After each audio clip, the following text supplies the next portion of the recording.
পৃথিবীর প্রথম মানব ও মানবী হজরত আদম আলাইহিস সালাম ও বিবি হাওয়া আলাইহিস সালামের মাধ্যমেই আল্লাহ রাব্বুল আলামিন এই পৃথিবীতে মানব জাতির বংশ বিস্তার করেছিলেন। মানব বংশ বিস্তারের প্রক্রিয়াটি ছিল এই যে হজরত হাওয়া আলাইহিস সালাম প্রতি বছর 2টি করে যমজ সন্তান প্রসব করতেন। সেই সন্তানদের একটি হতো পুরুষ এবং অপরটি হতো নারী। হজরত আদম ও বিবি হাওয়ার প্রথম জোড়ার পুরুষ সন্তানটির নাম রাখা হয়েছিল কাবিল এবং কন্যা সন্তানটির নাম রাখা হয়েছিল আকলিমা। দ্বিতীয় জোড়ার পুরুষ সন্তানটির নাম রাখা হয়েছিল হাবিল এবং কন্যা সন্তানটির নাম রাখা হয়েছিল গাজা। কাবিলের সাথে জন্মগ্রহণকারিণী বোন আকলিমা ছিল অত্যন্ত রূপসী ও সুন্দরী। আল্লাহ রাব্বুল আলামিন তাকে সীমাহীন রূপ সৌন্দর্য দান করেছিলেন। পক্ষান্তরে হাবিলের সাথে জন্মগ্রহণ করা কন্যা সন্তান গাজা তেমন সুশ্রী ছিলেন না। আল্লাহ রাব্বুল আলামিন তাকে তেমন রূপ সৌন্দর্য দান করেননি। এভাবেই প্রতি বছর বিবি হাওয়া আলাইহিস সালাম যমজ সন্তান দান করতে লাগলেন এবং মানবের বংশ বিস্তার হয়ে চলল।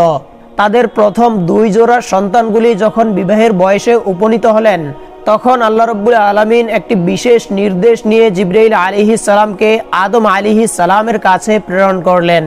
হযরত জিবরাইল আলাইহিস সালাম আদম আলাইহিস সালামের কাছে উপস্থিত হয়ে বললেন, হে আল্লাহর নবী আদম, আপনার প্রথম 2 জোড়ার পুত্র ও কন্যাদ্বয়ের বিবাহের বয়স হয়েছে। আল্লাহ রাব্বুল আলামিনের উদ্দেশ্য হলো মানবের বংশ বিস্তার করা, অতএব আপনি তাদের মাঝে বিবাহ সংগঠিত করুন। তবে এক্ষেত্রে আল্লাহ রাব্বুল আলামিনের নির্দেশ হলো একই জোড়ার পুত্র ও কন্যার মাঝে বিবাহ সংগঠিত হতে পারবে না, বরং এক জোড়ের পুত্রের সাথে অপর জোড়ের কন্যার বিবাহ হবে। সাবধান যাতে কোনোভাবেই একই জোড়ের পুত্র কন্যাদের মাঝে বিবাহ সংগঠিত না হয়। এই বলে হযরত জিবরাইল আলাইহিস সালাম বিদায় গ্রহণ করলেন। আল্লাহ রাব্বুল আলামিনের পক্ষ থেকে এরূপ নির্দেশ লাভ করে হযরত আদম তার 2 পুত্র হাবিল ও কাবিলকে ডাকলেন এবং তাদেরকে বললেন, হে বৎসদ্বয়, আল্লাহ রাব্বুল আলামিনের পক্ষ থেকে একটি বিশেষ নির্দেশ এসেছে। তোমাদের বিবাহের বয়স হয়েছে আর আল্লাহ রাব্বুল আলামিনের উদ্দেশ্য হলো মানবের বংশ বিস্তার করা, অতএব আমি তোমাদের মাঝে বিবাহ সংগঠিত করে দিতে চাই। হে বৎসদ্বয়, তোমরা শুনে রাখো, বিবাহের ক্ষেত্রে আল্লাহ রাব্বুল আলামিনের বিধান হলো একই জোড়ের পুত্র কন্যাদের মাঝে বিবাহ সংগঠিত হতে পারবে না, বরং প্রথম জোড়ের কন্যাকে দ্বিতীয় জোড়ের পুত্রের সাথে বিবাহ দিতে হবে এবং দ্বিতীয় জোড়ের পুত্রকে প্রথম জোড়ের কন্যার সাথে বিবাহ দিতে হবে। সুতরাং কাবিল বিবাহ করবে গাজাকে এবং হাবিল বিবাহ করবে আকলিমাকে। পিতার এরূপ আদেশ শুনে হাবিল নীরব রইল, কিন্তু কাবিল প্রবল আপত্তি করে বসল এবং সে প্রতিবাদের সুরে বলে উঠল, হে আমাদের পিতা, আপনি আমাদেরকে যেই নির্দেশ দিচ্ছেন এটি বড়ই ন্যায় ও ইনসাফহীন একটি নির্দেশ। আকলিমা আমার সাথে জন্মগ্রহণ করেছে, যুক্তির দাবি এটাই যে তাকে আমার সাথেই বিবাহ দেওয়া হবে, আর গাজা হাবিলের সাথে জন্মগ্রহণ করেছে, অতএব তাকে হাবিলের সাথেই বিবাহ দেওয়া হোক। আমার বোন আকলিমা অনেক সুন্দরী ও সুশ্রী, পক্ষান্তরে গাজা অনেক বিশ্রী। আমি আমার বোন আকলিমাকে ছাড়া অন্য কাউকে বিবাহ করব না। হাবিল তার বিশ্রী বোন গাজাকেই বিবাহ করুক, আর আমি আমার সুন্দরী বোন আকলিমাকেই বিবাহ করব। আল্লাহ তাআলা তো আমাদেরকে মায়ের গর্ভে জোড়ায় জোড়ায় সৃষ্টি করেছেন, অতএব দুনিয়ার জমিনে ভূমিষ্ঠ হবার পরে আপনি কেন এই জোড়া ভাঙতে যাচ্ছেন? এটা তো কঠিন জুলুম ও অত্যাচার এবং ন্যায় নীতিহীন একটি আদেশ। পিতা, আমার মনে হয় আপনি হাবিলকে অধিক ভালোবাসেন, তাই তার সাথে আমার সুন্দরী বোন আকলিমাকে বিবাহ দিতে যাচ্ছেন। তবে আমিও আমার পরিষ্কার সিদ্ধান্ত জানিয়ে দিচ্ছি, আমি হাবিলের সাথে আকলিমার বিবাহ কোনোভাবেই মেনে নিব না। যে করেই হোক আমার বোন আকলিমাকে আমি বিবাহ করব। আমি আপনাকে আগেই জানিয়ে দিচ্ছি, আমাদের বিবাহ নিয়ে যদি কোনো দুর্ঘটনা সৃষ্টি হয় তার জন্য আপনিই দায়ী থাকবেন। কাবিলের কথা শুনে আদম আলাইহিস সালাম বললেন, বৎস, তুমি হয়তো মনে করেছ এগুলি আমার নিজের বানানো কোনো কথা। আমি আমার নিজে থেকে কোনো কিছুই করছি না, বরং আমি আল্লাহ রাব্বুল আলামিনের হুকুমগুলি তোমাদেরকে শুনিয়ে দিলাম মাত্র। আর তুমিও জেনে রাখো, আল্লাহ রাব্বুল আলামিনের বিধানের সামান্যতম আমি নড়চড় করব না। তার নির্দেশ অনুসারেই তোমাদের বিবাহ সংঘটিত হবে। আমি একবার তার হুকুম অমান্য করে বেহেশত থেকে দুনিয়ায় নিক্ষিপ্ত হয়েছি, আমি আর কোনোদিন তার কোনো নির্দেশ অমান্য করতে পারবো না। পুনরায় যদি আমি আমার প্রতিপালকের হুকুমের অন্যথা করি তাহলে আমার উপর কোন বিপদ আসবে আমি তা জানি না। আমি আমার প্রতিপালকের আযাব ও শাস্তি নিয়ে অত্যন্ত ভীত ও সন্ত্রস্ত। অতএব হে বৎস, অবনত চিত্তে আল্লাহ রাব্বুল আলামিনের হুকুম মেনে নাও এবং তিনি যেভাবে বিবাহের ফরমান জারি করেছেন সে মতেই বিবাহ করার জন্য প্রস্তুত হয়ে যাও। কিন্তু আদম আলাইহিস সালামের কোনো নসিহতি কাবিলের কর্ণগোচর হলো না। সে তার জিদে অটল থাকলো। আদম আলাইহিস সালাম তাদেরকে বললেন, ঠিক আছে, তোমরা এখন যাও, আমি এ ব্যাপারে আল্লাহ রাব্বুল আলামিনের পরবর্তী নির্দেশের অপেক্ষা করব।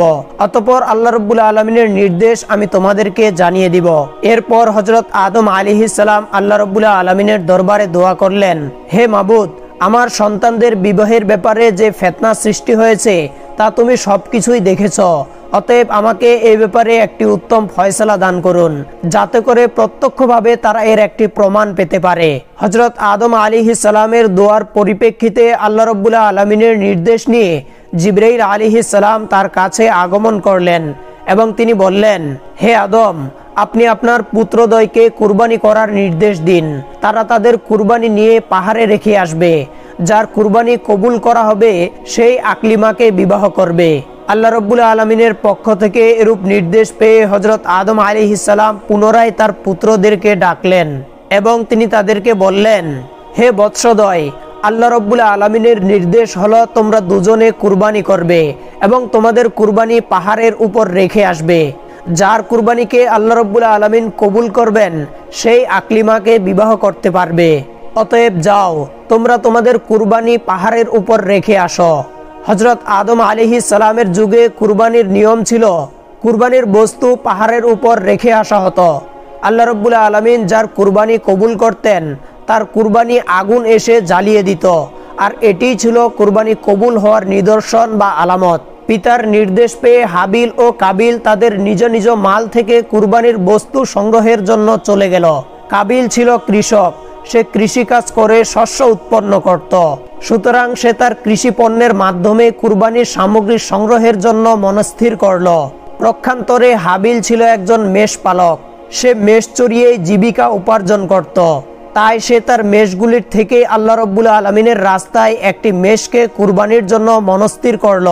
এক্ষেত্রে সে তার সবচাইতে উত্তম ও মোটা তাজা মেষটিকে আল্লাহ রাব্বুল আলামিনের রাস্তায় কুরবানি করার জন্য চয়ন করল। অতঃপর কাবিল ও হাবিল উভয়েই তাদের কুরবানি পাহাড়ের উপর রেখে আসলো। মুফাসসিরিনে কেরাম উল্লেখ করেছেন যে হযরত আদম আলাইহিস সালামও তাদের সাথে সেই স্থানে উপস্থিত ছিলেন। এর কিছুক্ষণ পরেই আল্লাহ রাব্বুল আলামিনের পক্ষ থেকে এক খণ্ড আগুন এসে হাবিলের কুরবানিকে জ্বালিয়ে দিল। এই দৃশ্য দেখে হাবিল অত্যন্ত খুশি ও আনন্দিত হয়ে আল্লাহ রাব্বুল আলামিনের দরবারে শুকরিয়া জ্ঞাপন করতে লাগলেন। পক্ষান্তরে কাবিল লজ্জায় ও অনুতাপে হিংস্র ও ক্রুদ্ধ মূর্তি ধারণ করল। সে আদম আলাইহিস সালামকে বলল, পিতা, আপনি হাবিলকে অধিক ভালোবাসেন এবং তার জন্য দোয়া করেছেন, তাই তার কুরবানি কবুল হয়েছে, কিন্তু আমাকে ভালোবাসেন না এবং আমার জন্য দোয়াও করেননি, তাই আমার কুরবানি কবুল হয়নি। এবং সে হাবিলকে লক্ষ্য করে বলল, হাবিল, অবশ্যই আমি তোমাকে হত্যা করব। হাবিল প্রতিউত্তরে বলল, হে ভ্রাতা, তুমি যদি আমাকে হত্যা করার জন্য তোমার হাত সম্প্রসারিত করো, আমি তোমাকে হত্যা করার জন্য আমার হাত সম্প্রসারিত করব না। আমি চাই তুমি আমার পাপ এবং তোমার পাপ বহন করো। আর কেবলমাত্র মুত্তাকিদের পক্ষ থেকেই আল্লাহ রাব্বুল আলামিন কবুল করে থাকেন। হযরত আদম আলাইহিস সালাম তাকে বললেন, বৎস, তুমি নিজের চোখেই প্রত্যক্ষ করলে আল্লাহ রাব্বুল আলামিনের মর্জি ও ইচ্ছা কোনটি। অতএব আল্লাহ রাব্বুল আলামিনের মর্জি ও ইচ্ছার প্রতি সন্তুষ্ট থেকে তুমি হাবিলের সাথে সদ্ভাব বজায় রাখো এবং আল্লাহ রাব্বুল আলামিনের ফরমান অনুযায়ী বিবাহ করায় রাজি হয়ে যাও। এতে আল্লাহ রাব্বুল আলামিন অত্যন্ত খুশি হবেন এবং দুনিয়া ও আখিরাত উভয় জাহানে তোমার কল্যাণ হবে। কিন্তু কাবিল পিতার কোনো কথার দিকেই কর্ণপাত করল না। সে নিজের অপমানের জ্বালায় হাবিলের প্রতি আরো শত্রু ভাবাপন্ন হয়ে পড়ল। সে দৃঢ় প্রতিজ্ঞা করল, যে করেই হোক হাবিলকে সে হত্যা করবেই। এরপর থেকে সে হাবিলকে হত্যা করার জন্য সুযোগ খুঁজতে লাগলো। কিন্তু আদম আলাইহিস সালাম বিদ্যমান থাকার কারণে সে কোনোভাবেই এই সুযোগ পাচ্ছিল না। এর কিছুদিন পরে আল্লাহ রাব্বুল আলামিনের পক্ষ থেকে হযরত আদম আলাইহিস সালামের কাছে নির্দেশ আসলো, হে আদম, তুমি আমার ঘর বাইতুল্লাহ জিয়ারত করার জন্য মক্কার উদ্দেশ্যে গমন করো। হযরত আদম আলাইহিস সালাম আল্লাহ রাব্বুল আলামিনের পক্ষ থেকে এই নির্দেশ লাভ করার পরে আকাশের দিকে লক্ষ্য করে তিনি বললেন, হে আকাশ, তুমি কি আমার সন্তান সন্ততিদেরকে রক্ষা করার দায়িত্ব গ্রহণ করবে? প্রতি উত্তরে আকাশ বলল, হে আদম, আমি তোমার সন্তানদেরকে রক্ষার দায়িত্ব গ্রহণ করতে পারবো না। এরপরে হযরত আদম আলাইহিস সালাম পাহাড়কে লক্ষ্য করে বললেন, হে পাহাড়, তুমি কি আমার সন্তানদেরকে রক্ষার দায়িত্ব গ্রহণ করতে পারবে? পাহাড় জবাব দিল, হে আদম, আমি তোমার সন্তানদেরকে রক্ষার দায়িত্ব গ্রহণ করতে পারবো না। অতঃপর হযরত আদম আলাইহিস সালাম জমিনকে লক্ষ্য করে বললেন, হে জমিন, তুমি কি আমার সন্তানদেরকে রক্ষার দায়িত্ব গ্রহণ করতে পারবে? জমিনও হযরত আদম আলাইহিস সালামকে একই উত্তর দিল। তখন হযরত আদম আলাইহিস সালাম হাবিলকে বলল, হে হাবিল, তুমি কি আমার সন্তানদেরকে রক্ষার দায়িত্ব গ্রহণ করতে পারবে? হাবিল বলল, হে আমার পিতা, আল্লাহ যদি আমার উপর অনুগ্রহ করেন তাহলে অবশ্যই আমি এই দায়িত্ব গ্রহণ করতে রাজি আছি। এরপর হযরত আদম ও বিবি হাওয়া স্বীয় সন্তানদেরকে রক্ষণাবেক্ষণের দায়িত্ব হাবিলের কাছে ন্যস্ত করে মক্কার উদ্দেশ্যে রওনা করলেন। আদম আলাইহিস সালাম হজে গমন করার পরে কাবিল তার উদ্দেশ্য সিদ্ধির জন্য একটি বিশাল সুযোগ পেয়ে গেল। এতদিনে সে পিতার শাস্তির ভয়ে তার উদ্দেশ্য সিদ্ধ করতে পারছিল না, কিন্তু যখন পিতা তাদের থেকে দূরে চলে গেল তখন আর কিসের ভয়। কোনো একদিন হাবিল তার বকরি ও মেষপাল চরাতে মাঠে গেল। এরপর সে ক্লান্ত হয়ে একটি বৃক্ষের ছায়ায় ঘুমিয়ে পড়ল। কাবিল যখন দেখল হাবিল নির্জন একটি প্রান্তরে গাছের ছায়ায় একাই ঘুমিয়ে রয়েছে, সে এটিকে বিশেষ সুযোগ মনে করতে লাগলো। সে ভাবল, হাবিলকে হত্যা করার এটাই উপযুক্ত সময়। কিন্তু সে একটি বিপদের সম্মুখীন হয়ে গেল। হত্যা করবে তো ঠিকই, হত্যা করবে কি উপায়ে তা সে স্থির করতে পারল না। যেহেতু ইতিপূর্বে কেউ কোনো মানুষ হত্যা করেনি, তাই এই পদ্ধতি কাবিলের জানা ছিল না। মানব জাতির চিরশত্রু ইবলিস যখন দেখল হত্যা করা নিয়ে কাবিল একটি বিশেষ সমস্যায় পতিত হয়েছে, তখন সে ভাবতে লাগলো, অবশ্যই তাকে সাহায্য করা আমার একান্ত দায়িত্ব ও কর্তব্য। মূলত সে তো এরকম একটি সুযোগের অপেক্ষায় ছিল। তাই সে আর কাল বিলম্ব না করে একজন পথিকের আকৃতিতে কাবিলের সামনে আত্মপ্রকাশ করল। অতঃপর সে তার শয়তানি শক্তির বলে একটি কৃত্রিম সাপ তৈরি করল। সাপটি ধীরে ধীরে মানবরূপী ইবলিসের দিকে এগিয়ে আসতে লাগলো। ইবলিস জমিন থেকে একটি পাথর উঠিয়ে সাপের মাথা লক্ষ্য করে ছুঁড়ে মারল। ফলে সাপের মাথা চূর্ণ বিচূর্ণ হয়ে গেল এবং সেখানে সাপটি প্রাণ ত্যাগ করল। হত্যা করার এই পদ্ধতি দেখে কাবিল অত্যন্ত খুশি হলো এবং সে স্থির করল এই পদ্ধতিতে সে তার ভাই হাবিলকে হত্যা করবে। হত্যা করার পদ্ধতি শিকার পরে কাবিল ধীরে ধীরে হাবিলের দিকে এগিয়ে যেতে লাগলো। যখন সে হাবিলের কাছে পৌঁছে গেল তখন সে বিরাট একটি পাথর হাতে তুলে নিল। অতঃপর সেই পাথরটিকে ঘুমন্ত হাবিলের মাথা লক্ষ্য করে প্রচন্ড বেগে ছুঁড়ে মারল। পাথরের আঘাতে হাবিলের মাথা ফেটে চৌচির হয়ে গেল এবং সাথে সাথে সে মৃত্যুর কোলে ঢলে পড়ল। হাবিলের মৃত্যু তো হলো ঠিকই, কিন্তু এখন একটি নতুন সমস্যা দেখা দিল। আর তা এই যে হাবিলের মৃতদেহ কিভাবে গোপন করে সে নিজেকে আত্মরক্ষা করবে। তার মনে এই চিন্তা দেখা দিল যে যদি হাবিলের লাশ এভাবে এখানে পড়ে থাকে তাহলে তার মৃত্যুর কথা নিশ্চয়ই পিতার কর্ণগোচর হবে এবং আমি যে তার হত্যাকাণ্ড ঘটিয়েছি এটা অবশ্যই তিনি বুঝতে পারবেন।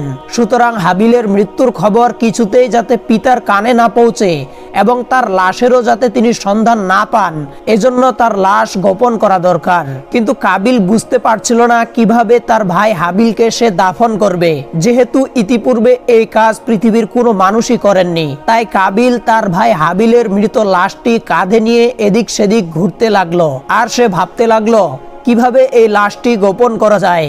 অনেক মুফাসসিরিনে কেরাম বলেছেন কাবিল এভাবে তার ভাইয়ের লাশটিকে নিয়ে 1 বছর পর্যন্ত ঘুরে বেরিয়েছিল। অনেকের মতে কয়েক মাস ঘুরেছিল, আবার কেউ কেউ বলেন কয়েক দিন বা কয়েক সপ্তাহ পর্যন্ত ঘুরেছিল।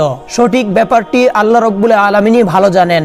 কাবিল যখন তার ভাই হাবিলের মৃত লাশটি কাঁধে করে এভাবে ঘুরে বেড়াচ্ছিল তখন আল্লাহ রাব্বুল আলামিন ইচ্ছা করলেন যে তাকে দুটি নিকৃষ্ট প্রাণী দিয়ে মানুষ দাফন করার কাজটি শিক্ষা দান করবেন। এজন্য তিনি তার সামনে দুটি কাক পাঠিয়ে দিলেন। কাক দুটি কাবিলের সামনে আবির্ভূত হয়ে ভীষণ মারামারি শুরু করে দিল। তারা একে অপরকে ঠোঁট দিয়ে ঠোকরাতে শুরু করলো। এরপর একটি কাক অপর কাকটিকে হত্যা করলো। এরপর জীবিত কাকটি তার ঠোঁট দিয়ে একটি গর্ত খনন করলো এবং মৃত কাকটিকে সেই গর্তের মধ্যে রেখে তার উপর মাটি চাপা দিল এবং সে উড়ে চলে গেল। কাকদের থেকে মানুষ দাফনের এই পদ্ধতি শিক্ষা লাভ করার পরে কাবিল মনে মনে ভীষণ লজ্জিত হলো এবং সে নিজেকে এই বলে ধিক্কার দিতে লাগলো যে হায় রে, আমি এই সামান্য কাকের মতো বুদ্ধিমান নই। একটি কাক মানুষ দাফনের যে পদ্ধতি জানে, আমি সেই পদ্ধতিও জানি না। আমি এই কাকটির মতো হতে পারলাম না। কত নিকৃষ্ট আমি। কাকদের থেকে মানুষ দাফনের এই পদ্ধতি শিক্ষা লাভ করার পরে কাবিলও তার ভাই হাবিলকে দাফন করার জন্য একটি কবর খনন করলো। অতঃপর সেই কবরে হাবিলের লাশটি রেখে তার উপর মাটি চাপা দিল।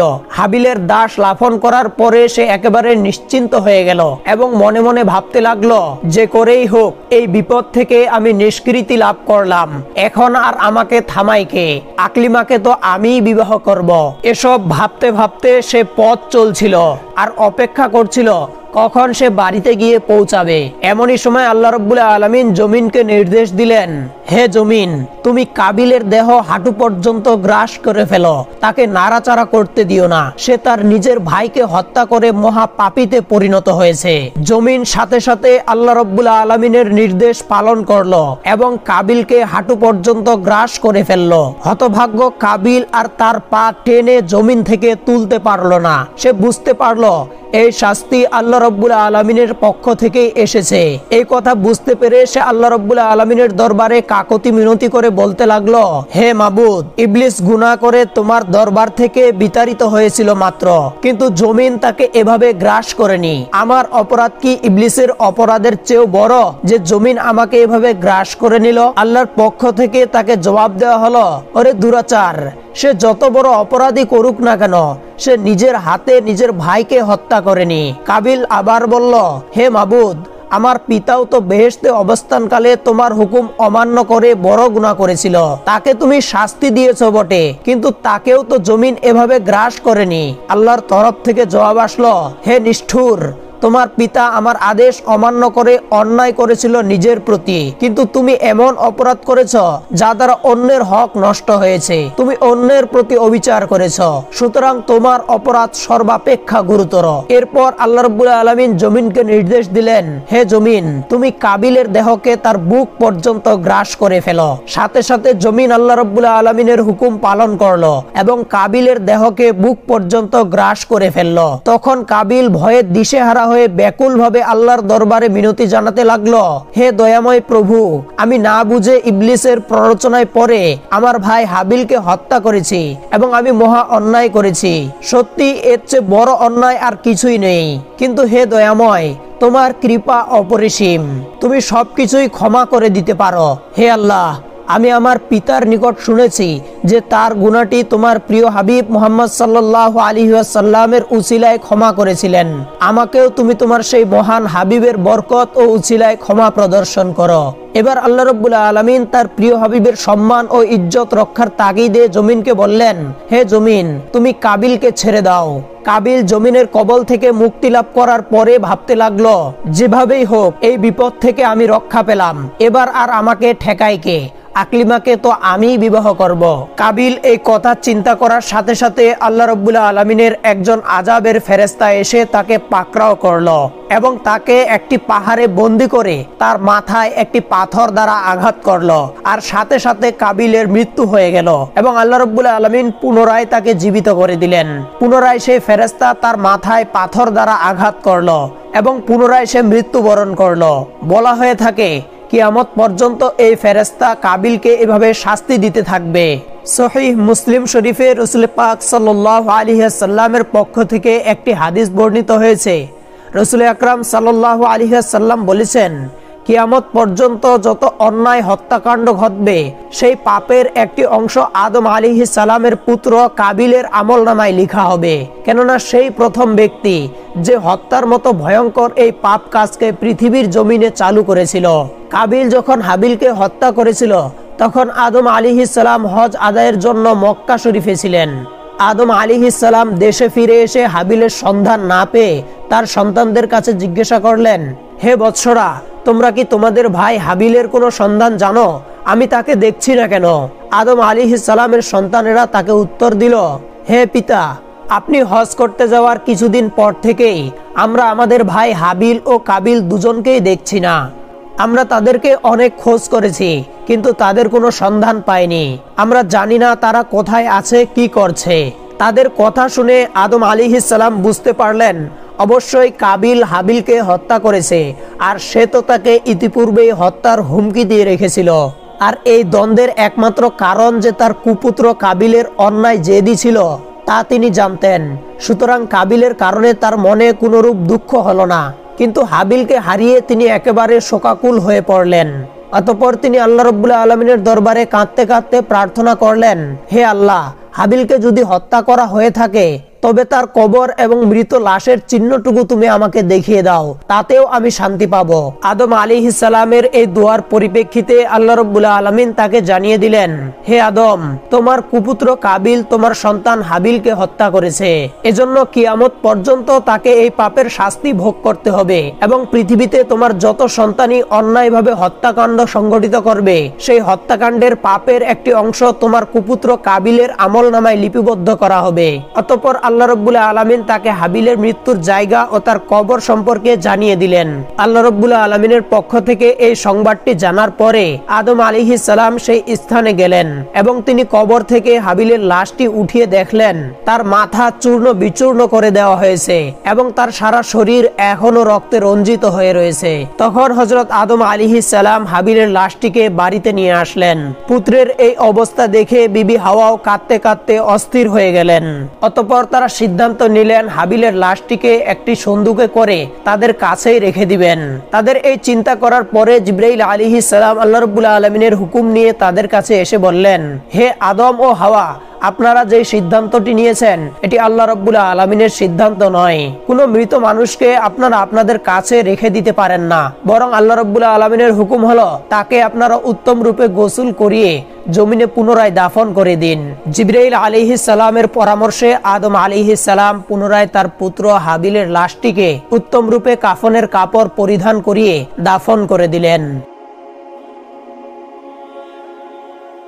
একদা আল্লাহ রাব্বুল আলামিন হযরত জিবরাইল আলাইহিস সালামকে ডেকে বললেন, হে জিবরাইল, তুমি 7 খণ্ড লোহা নিয়ে দুনিয়াতে আদমের কাছে গমন করো এবং তাকে গিয়ে কামারের কাজ শিখিয়ে দাও, যেন সে এই লোহাগুলির দ্বারা কৃষিকাজের প্রয়োজনীয় সরঞ্জাম তৈরি করতে পারে। আদেশ অনুযায়ী জিবরাইল আলাইহিস সালাম সেই লোহাগুলি নিয়ে পৃথিবীতে গমন করলেন এবং তা আদম আলাইহিস সালামের সামনে রেখে তাকে বললেন, হে আদম, এই লোহাগুলি দ্বারা তোমাকে কৃষিকাজের প্রয়োজনীয় দ্রব্যাদি তৈরি করতে হবে। আদম আলাইহিস সালাম বললেন, ভাই জিবরাইল, এই লোহাগুলি দ্বারা প্রয়োজনীয় দ্রব্যাদি তৈরি করার জন্য এদেরকে সর্বপ্রথম গলানো প্রয়োজন, কিন্তু আগুন ছাড়া তো লোহা গলানো সম্ভব নয়। তখন জিবরাইল আলাইহিস সালাম আল্লাহ রাব্বুল আলামিনের কাছে গিয়ে আরজ করলেন, হে রব্বুল আলামিন, লোহাগুলি গলিয়ে কৃষিকাজের প্রয়োজনীয় সরঞ্জাম তৈরির জন্য আগুনের প্রয়োজন। আল্লাহ রাব্বুল আলামিন জিবরাইল আলাইহিস সালামকে বললেন, হে জিবরাইল, দোজখের দারোগা মালিকের নিকট থেকে বলে দোজখ থেকে কিছু পরিমাণ আগুন নিয়ে দুনিয়াতে যাও। অথবা জিবরাইল আলাইহিস সালাম দোজখের দারোগা মালিকের নিকট গিয়ে বললেন, হে দোজখের দারোগা মালিক ফেরেশতা, আল্লাহ রাব্বুল আলামিনের হুকুমে আমাকে দোজখ থেকে কিছুটা আগুন দাও, যাতে এই আগুনের দ্বারা আদম সন্তান তাদের প্রয়োজনীয় কার্যাদি সমাধান করতে পারে। তখন মালিক ফেরেশতা জিবরাইল আলাইহিস সালামকে দোজখ থেকে কিছুটা আগুন এনে দিলেন, কিন্তু সেই আগুনের উত্তাপ এতই প্রবল ছিল যে জিবরাইল আলাইহিস সালাম যেই না সেই আগুন নিয়ে পৃথিবীর জমিনে রাখলেন, দোজখের আগুন পৃথিবীর জমিনকে জ্বালিয়ে পুড়িয়ে ছারখার করে দিয়ে পুনরায় তা দোজখে ফিরে আসলো। এইভাবে তিনি 7 বার চেষ্টা করলেন, কিন্তু কিছুতেই দোজখের আগুনকে দুনিয়ার জমিনে স্থির করে রাখতে পারলেন না। তখন তিনি আল্লাহ রাব্বুল আলামিনের দরবারে গিয়ে আরজ করলেন, হে মাবুদ, দোজখের আগুনকে আমি কিছুতেই দুনিয়ার জমিনে স্থির করে রাখতে পারছি না।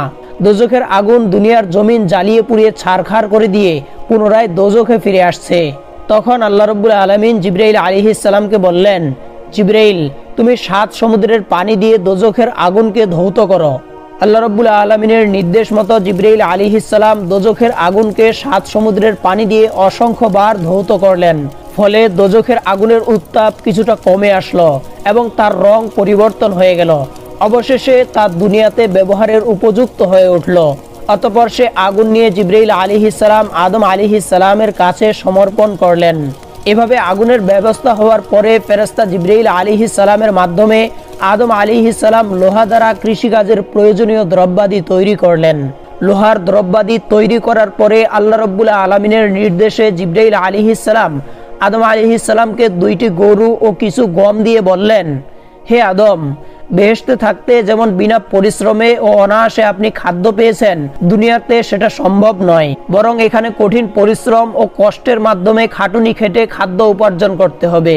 সুতরাং প্রথমত আপনি এই গরু দিয়ে জমি চাষ করুন, অতঃপর তাতে এই গম বপন করবেন, তার ফলে খাদ্য ফলবে এবং তার দ্বারা আপনি ক্ষুধা নিবারণ করবেন। হযরত আদম আলাইহিস সালাম জিবরাইল আলাইহিস সালামের পরামর্শ অনুযায়ী গরু দিয়ে হাল চাষ শুরু করে দিলেন। কিন্তু আদম আলাইহিস সালাম গরু দুটিকে কোনোভাবেই বাগে আনতে পারছিলেন না। সেগুলি সোজাভাবে না চলে একে বেঁকে চলতে লাগলো। এতে হযরত আদম আলাইহিস সালাম বিরক্ত হয়ে গেলেন এবং লাঠি দিয়ে একটি গরুর পিঠে সজোরে আঘাত করলেন। সাথে সাথে গরুটি বলে উঠল, হে আদম, তুমি আমাকে এরূপ আঘাত করলে কেন? আদম আলাইহিস সালাম বললেন, তুমি এরূপ একে বেঁকে চলছো কেন? গরুটি জবাব দিল, আমার বেঁকে চলাকে আপনি ভালো মনে করছেন না, কিন্তু আপনি নিজেও তো বেহেশতে বেঁকে চলেছিলেন। আল্লাহ রাব্বুল আলামিনের হুকুম না মেনে আপনি গন্ধম বৃক্ষের ফল ভক্ষণ করেছিলেন, সেই কথা কি আপনার মনে নেই? গরুর কথা শুনে হযরত আদম আলাইহিস সালাম লজ্জায় ও দুঃখে নাঙ্গল ছেড়ে বসে রইলেন। তখন জিবরাইল আলাইহিস সালাম তার নিকট উপস্থিত হয়ে জিজ্ঞাসা করলেন, হে আদম, আপনি জমি কর্ষণ না করে এখানে বসে আছেন কেন? ভাই জিবরাইল, একটি গরু আমাকে যেই কথা শুনিয়ে দিল তাতে আমি চরমভাবে লজ্জিত হয়ে গেছি, আর এরপর এই গরু দিয়ে আমার পক্ষে চাষ করা আর সম্ভব নয়। জিবরাইল আলাইহিস সালাম তখন বললেন, হে আদম, গরুর কথায় আপনি দুঃখিত হবেন না। গরুর কথায় দুঃখিত হয়ে আপনি যদি তার দ্বারা জমি কর্ষণ না করেন, তাহলে আপনি আপনার ক্ষুধা নিবারণ করতে পারবেন না। এতে গরুর কোনো ক্ষতি হবে না, বরং আপনার নিজেরই ক্ষতি হবে। তাই এরূপ ভুল না করে আপনি পুনরায় গরুর দ্বারা জমি কর্ষণ করা শুরু করুন। জিবরাইল আলাইহিস সালামের পরামর্শে হযরত আদম আলাইহিস সালাম পুনরায় সেই গরুগুলি দিয়ে জমি কর্ষণ করা শুরু করলেন। কিন্তু কিছুক্ষণের মধ্যেই অপর গরুটি বেঁকে বসলো। সে আর সামনে যেতে চাইল না, বরং একে বেঁকে চলা শুরু করলো। হযরত আদম আলাইহিস সালাম অনেকক্ষণ চেষ্টা করার পরেও যখন গরুটিকে বাগে আনতে পারলেন না, তখন তিনি ভীষণ বিরক্ত হয়ে সেই গরুর পিঠে সজোরে একটি আঘাত করলেন।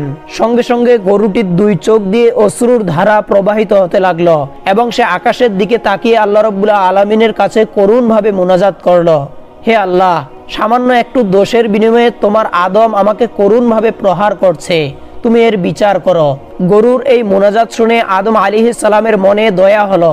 সুতরাং তিনি পুনরায় জমি কর্ষণ বন্ধ করে দিয়ে বসে রইলেন। এটা দেখে জিবরাইল আলাইহিস সালাম আবার আদম আলাইহিস সালামের কাছে আসলেন এবং তাকে জিজ্ঞাসা করলেন, ভাই আদম, এবার আপনি কেন জমি কর্ষণ বাদ দিয়ে বসে রয়েছেন? আদম আলাইহিস সালাম বললেন, ভাই জিবরাইল, ইতিপূর্বে তো তুমি একটি গরুর কর্মকাণ্ডের কথা শুনেছো, এবার অপর গরুটির কথা শোনো। তোমার পরামর্শ অনুযায়ী আমি পুনরায় তাদেরকে দিয়ে জমি কর্ষণ করা শুরু করলাম, কিন্তু কিছুক্ষণের মধ্যে দ্বিতীয় গরুটিও বেঁকে বসলো এবং সে আমার কোনো নির্দেশ মানছিল না, একে বেঁকে চলছিল। তখন আমি বিরক্ত হয়ে তার পিঠে প্রহার করলাম, আর এতেই গরুটি তার 2 চোখের পানি ছেড়ে দিয়ে আল্লাহ রাব্বুল আলামিনের দরবারে আমার বিরুদ্ধে নালিশ করে বসলো। এই কারণে আমি আল্লাহ রাব্বুল আলামিনের গজবের ভয়ে ভীত হয়ে হাল চাষ বন্ধ করে দিয়েছি। আদম আলাইহিস সালামের বিবরণ শুনে ফেরেশতা জিবরাইল আল্লাহ রাব্বুল আলামিনের দরবারে উপস্থিত হয়ে আরজ করলেন, হে মাবুদ, আদমের দ্বারা জমি চাষ করা সম্ভবত অসম্ভব, কেননা মানুষ ও গরুর মাঝে যে পরিমাণ ফিতনা সৃষ্টি হয়েছে তা তো আপনি সম্যক অবগত রয়েছেন। হে রব্বুল আলামিন, আপনি এর একটি ফয়সালা করে দিন। আল্লাহ রব্বুল আলামিন বললেন, হে জিবরাইল, আমি সকল ঘটনাই দেখেছি। এখন তুমি আমার বান্দা আদমকে গিয়ে বলো, আজ থেকে গরুর জবান বন্ধ করে দেওয়া হবে, আর যদি সে গরুকে ন্যায়সঙ্গতভাবে শাসন করে তাহলে তা কোনো অপরাধের মধ্যে গণ্য হবে না। অতএব সে পুনরায় চাষাবাদ শুরু করুক, কেননা তার ও তার স্ত্রীর ভরণ পোষণের ব্যবস্থা তাকে এই পদ্ধতির মধ্য দিয়েই করতে হবে। পরিশ্রম ছাড়া সে দুনিয়াতে কোনোভাবেই খাবার জোগাড় করতে সক্ষম হবে না। অতএব তুমি তাকে ভালোভাবে এই কথাগুলি বুঝিয়ে দাও। অতঃপর জিবরাইল আলাইহিস সালাম আল্লাহ রাব্বুল আলামিনের দরবার থেকে বিদায় নিয়ে পুনরায় আদম আলাইহিস সালামের কাছে আসলেন এবং তাকে আল্লাহ রাব্বুল আলামিনের নির্দেশ বাণীগুলি সুন্দর মতো বুঝিয়ে দিলেন। তখন হযরত আদম আলাইহিস সালামের মনের ভার কেটে গেল। অতঃপর তিনি জমিনে হাল চাষ করে জিবরাইল আলাইহিস সালামের প্রদত্ত গমগুলি বপন করলেন। বপন করার কিছুক্ষণের মধ্যেই গমগুলি অঙ্কুরিত হলো এবং তা একটি শস্য ক্ষেতে পরিণত হলো। আর দেখতে দেখতে গমগুলি পরিপক্ক হয়ে কাটার উপযুক্ত হয়ে গেল। আর এভাবে হযরত জিবরাইল আলাইহিস সালাম আদম আলাইহিস সালামকে চাষাবাদের পদ্ধতি শিখিয়ে দিলেন এবং এই পদ্ধতিতেই আদম আলাইহিস সালাম তার জীবিকা নির্বাহ করতে লাগলেন।